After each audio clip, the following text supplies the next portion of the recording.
হচ্ছে বড় সন্ত্রাসী। এর জন্য এক সন্ত্রাসীকে দেখে অন্য সন্ত্রাসী পালায় গেছে। ভুল বললাম মারিয়া, আমি সন্ত্রাসী না, আমি একজন ভালো মানুষ। আর ওরা হচ্ছে খারাপ মানুষ। দুনিয়ার নিয়ম হচ্ছে খারাপ মানুষেরা ভালো মানুষের দিকে ভয় পায়। যাক সেই কথা। খান সাহেব, আমি তো আমার শর্ত পূরণ করছি। এখন আমি যে আপনাকে একটা শর্ত দিছিলাম সেটা কি হবে? কি সত্য?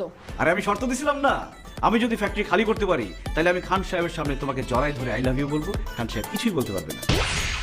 এখন আমি তোমাকে খান সাহেবের সামনে জড়াই ধরে আই লাভ ইউ বলবো জান? অসম্ভব, আমি তোকে জীবনেও জড়া ধরতে দিব না। খান সাহেব এখানে আমার কিছুই বলার নাই, এখন আপনি বলেন আমি কি করব?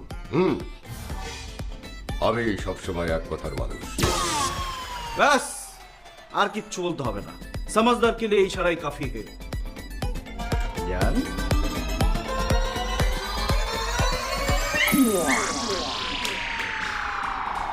খান সাহেব, আপনার মেয়ে তো লজ্জা পায়।